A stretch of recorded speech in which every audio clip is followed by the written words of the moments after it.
You are literally addicted to a game made of blocks, not casually hooked, not just a habit. Your brain is running a reward loop so powerful that neuroscientists at actual universities are using Minecraft to study how the human mind works. And once you understand what's happening inside your skull every time you load a world, you will never look at this game the same way again. This video is about the neuroscience behind why Minecraft is one of the most psychologically potent experiences ever designed. Most people think it's just a fun sandbox game, a place to build stuff and kill creepers. The truth is way stranger than that. Minecraft isn't just entertaining your brain, it's hijacking systems that evolved over tens of thousands of years. Systems built for real survival, and it's doing it every 30 seconds, on a loop, without you even noticing. We're going to go through 10 reasons this is happening. Some of them will surprise you. A few of them will genuinely disturb you. Let's get into it. Here's the thing most people get completely wrong about dopamine. They think it releases when you get the reward, when you find the diamond, when you open the chest, when you finally beat the boss. That's not how it works. Dopamine fires before the reward. It fires the moment your brain detects something that predicts a reward is coming. So in Minecraft, your brain isn't waiting for the diamond. It's releasing dopamine the second you see a cave opening in the distance, the second a dark tunnel appears around a corner, the second you hear something underground that you can't quite identify yet. That's the hit, that's the spike. The actual diamond, almost a formality at that point. Minecraft is essentially a dopamine prediction machine, a world built almost entirely out of things that look like they might contain something valuable. Every unexplored area is a trigger. Every shadow is a signal. Your brain is firing constantly, and you haven't even done anything yet. But here's where it gets even more interesting. That sound. You know the one. That little metallic clink when your pickaxe hits something good. That sound is doing something neurologically wild, because it hits your ears before your eyes have fully registered what you found. The audio comes first, and your brain, within the first hour of playing, learns exactly what that sound means. After that, the sound alone is enough. You don't need to see the ore. The clink is the reward. Your dopamine system responds to the signal, not the thing itself. Whether Notch designed it that way or stumbled into it doesn't matter. It works like it was engineered in a lab. That's important. But if that was all Minecraft was doing, it would just be a good game. What makes it something else entirely is what's running in the background the whole time you're playing. The hunger bar. It looks like a minor mechanic. Little drumstick icons at the bottom of the screen. But psychologically, it is a survival anxiety loop that never fully turns off. When it hits zero, your health starts draining. You can't sprint. You're suddenly vulnerable. And your brain knows this. Even when you're happily building a house or exploring a forest, a small part of your nervous system is monitoring that bar the same way it monitors real hunger. It's a low-grade threat state, a constant background hum of mild stress. And that stress keeps your nervous system slightly elevated the entire session. It's why Minecraft feels more intense than it looks from the outside. It's why you sit down to play for 20 minutes and look up and it's been 3 hours. Now here's one that absolutely blew my mind when I found out about it.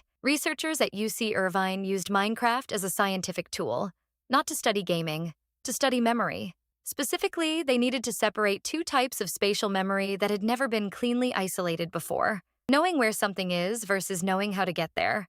Two completely different systems in your brain. No real-world experiment could separate them cleanly enough. But Minecraft could. Because the world is complex enough to activate genuine spatial navigation in the brain. The same systems your ancestors used to navigate real terrain. Real forests. Real hunting grounds. Your brain, inside Minecraft, does not fully know it's in a game. And that's not a metaphor. That's the finding.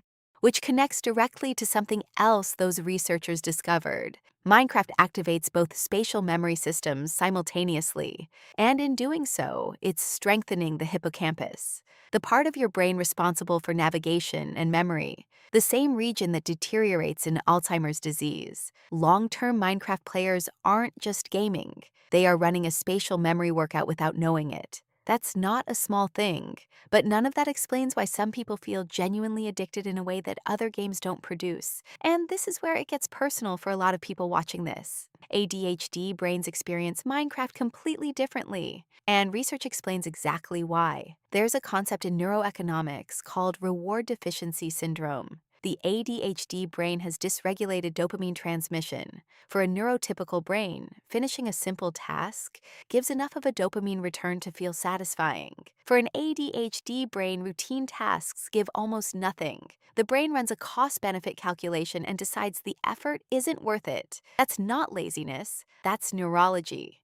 Minecraft bypasses this entirely. Because it delivers micro rewards constantly. The sound of a block breaking, the chime when an item enters your inventory, the ore sound. These hits arrive at a frequency that matches what the ADHD brain actually needs to stay engaged. This is why ADHD players describe Minecraft as the only thing that makes their brain feel normal. Not better than normal, just normal. Like the volume finally got adjusted to the right level. If you're watching this and that hit close to home, drop a comment. I want to know how many of you felt that. Now here's the one that I think is the most purely clever piece of game design in existence. Even if it happened accidentally, Minecraft's world is procedurally generated, infinite in every direction, unique every single time. And your brain is a prediction machine.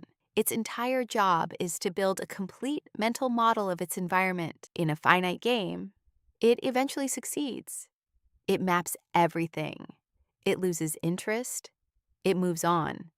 In Minecraft, it never succeeds. There is always more world over the next hill, always another cave system below you, always another biome you haven't seen. The brain interprets this as an unsolved problem and keeps allocating attention to it. The dopamine system stays active because the map is never finished. You are chasing a horizon that literally cannot be reached, and the ore distribution makes this even more potent. Diamonds don't appear at fixed depths on a regular schedule. They appear randomly, and when rewards arrive randomly rather than predictably, the brain's dopamine system doesn't just activate, it becomes hyperactivated by the uncertainty itself. This is the exact same mechanism behind slot machines, behind phone notifications, behind gambling. Mining in Minecraft is behaviorally identical to pulling a lever and waiting to see what comes up. You never know which block has the diamond. That randomness isn't a side effect of the design. It is the design. It is the most powerful psychological mechanism in the entire game. And here's what makes all of this sustainable in a way that most games aren't. A formal psychometric study found that Minecraft is less frustrating than almost every other popular game. Most games use frustration as a motivational tool. Deaths, failure states, difficulty spikes. Minecraft almost never does this in creative mode, and in survival, it does it gently. The result is a reward loop with almost no negative interruptions. Frustration normally circuit breaks dopamine systems. Minecraft removes the circuit breaker. The loop just keeps running. The last one is the one that genuinely made me stop and stare at the ceiling for a minute. In a study with over 100 participants, researchers found that when rewards in Minecraft were clustered together, players shifted towards social learning, watching what other players did, copying successful strategies. But when rewards were scattered, players switched to individual exploration. The distribution of ore in the world was directly changing how much people interacted with each other. Which means Minecraft isn't just triggering dopamine, it's replicating the exact social and individual decision-making patterns that early humans used to find food. Cluster foraging, scatter foraging, the strategies your ancestors used on the savannah 10,000 years ago. Your brain is running that same software inside a blocky video game, and it has absolutely no idea. So here's what's actually happening every time you load a world. Your dopamine system fires before you find anything, because prediction is the trigger. The ore sound trains your brain like a Pavlovian bell. The hunger bar keeps a low-level survival anxiety running the whole time. The infinite world means your brain's map is never complete. The random ore distribution mirrors a slot machine at the neurological level. The low frustration design means the loop never gets interrupted. And underneath all of it, your hippocampus is navigating like it's real terrain, because to the relevant parts of your brain, it is. Minecraft isn't just a game. It's a near-perfect, accidental simulation of the conditions that kept your ancestors alive.